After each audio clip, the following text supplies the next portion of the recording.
क्या लग रहा है आपको आज के बजट से, क्योंकि उम्मीदें बहुत हैं रोजगार को लेकर, लेकिन जिस तरह के हालात प्रदेश में बने हुए हैं, तो आज क्या उम्मीदें की जा सकती हैं? नहीं, आई मीन आप बिल्कुल सही बोल रहे हैं कि सबसे इम्पॉर्टेंट पार्ट ये है कि कोविड के टाइम पे बहुत सारी जॉब्स चली गई हैं और यूथ को इस समय पे कांस्टेंट ये लग रहा है कि भाई नौकरी कैसे मिलेगी, कहाँ मिलेगी।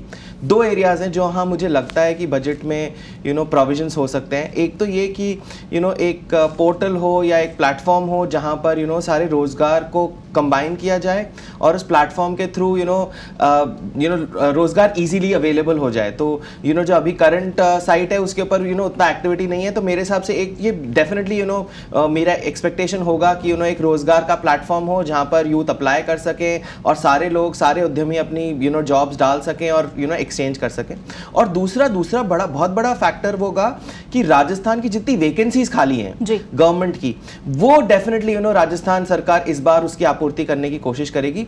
और ये बजट के अंदर भी एक्सपेक्टेशन होगा कि सारी जितनी भी गवर्नमेंट जॉब्स हैं, जो वैकेंसीज हैं, उनको पूरा किया जाए। तो ये तो एक पार्ट हुआ यूथ की रोजगार की तरफ सिचुएशन का। स्टूडेंट्स की तरफ से देखिए technology enabled classes, technology enabled education और इनफैक्ट बैगलेस क्लासेस की बात हो रही है, यूनिफॉर्म फ्री क्लासेस और मल्टी डिसिप्लिनरी एजुकेशन की बात हो रही है।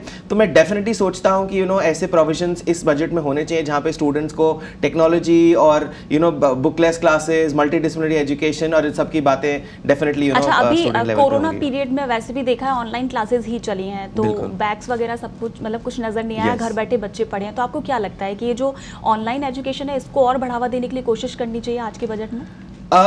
मेरे हिसाब से तो करनी पड़ेगी, चॉइस नहीं है शायद हमारे पास। हमें टेक्नोलॉजी की तरफ तो जाना ही जाना पड़ेगा।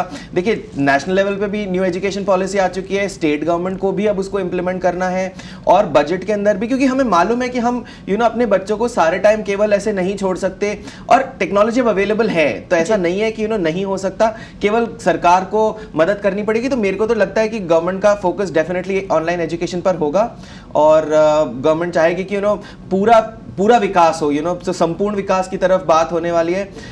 तो स्पोर्ट्स की तरफ भी बोलेंगे, टेक्नोलॉजी की तरफ भी बोलेंगे और बच्चों के लिए ये सारी चीज़ों के ऊपर डेफिनेटली प्रोविजंस मुझे नजर आते हैं। जी बिल्कुल। अच्छा विनोद जी, आपको क्या लग रहा है कि गवर्नमेंट जो जॉब्स हैं उस पर तो गवर्नमेंट का फोकस रहना ही चाहिए, लेकिन प्राइवेट सेक्टर पर भी फोकस होना चाहिए? जी बिल्कुल। परेश जी ने एक बात कही, लेकिन मैं उससे सहमत नहीं हूँ। परेश जी ने कहा कि नई भर्तियाँ निकलनी चाहिए, जो रुकी हुई भर्तियाँ हैं वो आनी चाहिए, लेकिन अपन देखेंगे कि जिस तरीके से मैंने बताया कि दर्जन भर भर्तियाँ जो हैं वो न्यायालय में अटकी पड़ी हैं। जी, भर्तियों का रास्ता खुला हुआ है, लेकिन सरकार हर बार यही कहती है कि न्यायालय में मामला चल रहा है, लंबित है, इसमें हम कुछ नहीं कर सकते, जैसे ही क्लीन चिट मिलेगी भर्तियां खोल दी जाएंगी।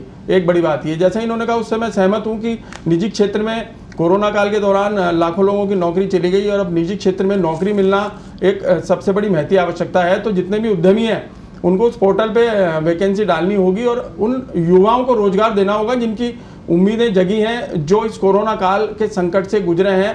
और एक पारिवारिक परिवेश, एक परिवार को चलाने के लिए, 5 लोगों के परिवार को चलाने के लिए एक आदमी को नौकरी की महती आवश्यकता है। तो निश्चित तौर पर युवाओं के लिए निजी क्षेत्र में रोजगार के अवसर बढ़ने होंगे।